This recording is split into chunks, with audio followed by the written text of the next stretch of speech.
What the fuck? Welcome back to Unboxed. I'm your host, Uncle Rice. Back at you one more again with a double dose of solid advice.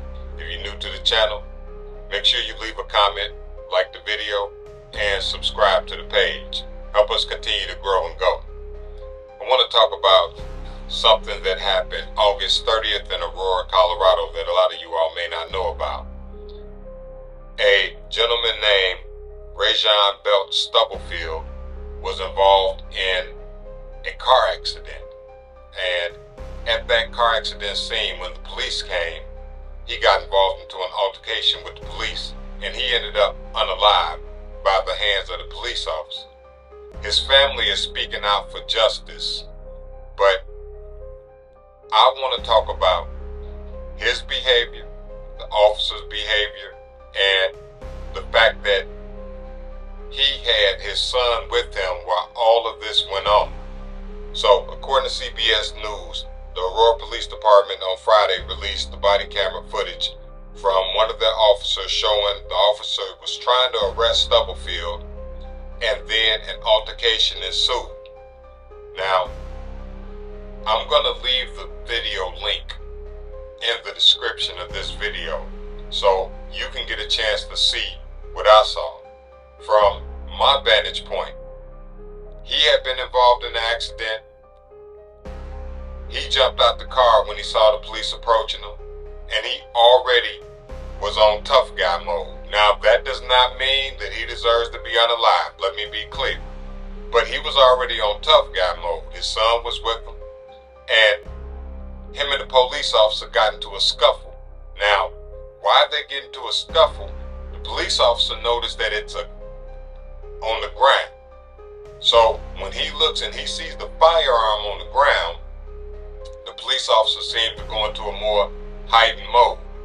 He already, at the time that he approached the car, had his weapon drawn, the cop that is. And after this altercation, the first part of it ensued.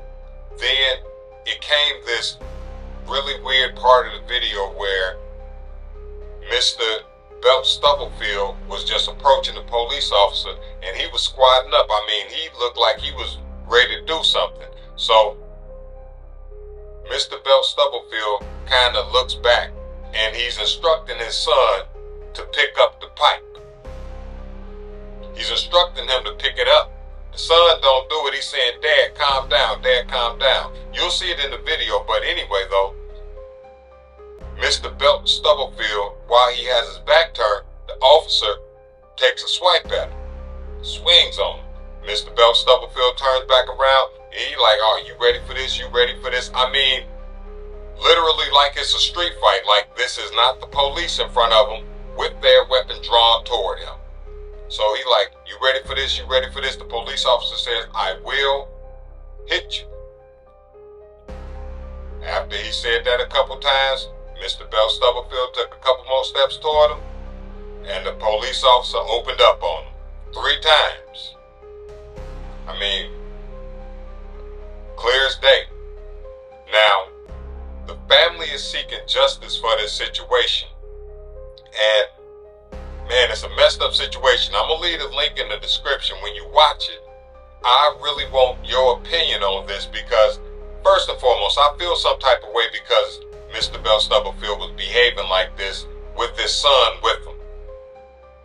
Now, either his son was with him or they were right in front of where they live at, but it seemed like his son was with him when the accident happened. And he was putting on a performance. I understand people get mad, but I gotta say this, when the officer approached him, the only thing the officer did that may have unnerved him was having his weapon drawn. But the fact of the matter is, though, is that he's approaching a car that's involved in the accident. He sees guys in the car and he don't know what's going on or how the car got there. So that being the case, I'm not sure if that's protocol where they are or not. I'm not speaking from the perspective of law enforcement. I'm just speaking from the perspective of somebody. If I was in an accident, first thing, I wouldn't jump out and act like I don't see that this officer has his firearm in my direction. That's the first thing, because I'm a concealed carry. So I know the rules of those things like that, and he ain't gonna have it out if he ain't gonna use it. It's that simple. He ain't doing it just to intimidate him. He's doing it as, hey, look, I took it as the officer was somewhat scared in the situation.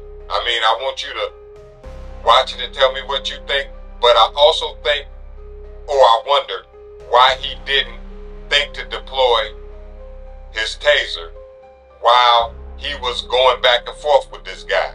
Now, admittedly, the guy did seem like the guy took a swing on him, but he didn't react then and unalive the guy. This went on. This was like maybe 100 feet, what it looks like to me, just from my naked eye. Don't quote me on that. But they were about 100 feet from where the original part of the accident was. From the original scene, they had went down the street. As I said, I'm going to leave the video in the description so that way you'll get a chance to see it. But his family is seeking justice on it. And, you know, this is one of those things where when it does catch wind, folks might rah-rah about this. Because you're going to have one side thinking one way and one side thinking another way. I personally can't put my own values, my own morals, or how I would handle that situation on that man, because I don't really know a lot about his background. You know, I'm not the dude that's going to go investigate the guy and do that for you. If you want to do all that, do that. I just want an opinion from the perspective of a person who never saw this video before, and I want you to tell me what you think. Tell me who was wrong in this situation. Did the officer take it too far? Should he have deployed his taser first? I want your opinion as a law-abiding citizen. Let me know in the comments how you would have handled it, and two, whether or not the officer went too far. Again, I'm your man, Uncle Rice. This is Unboxed, and remember, your opinion matters. Don't forget to like, comment, and subscribe to the page.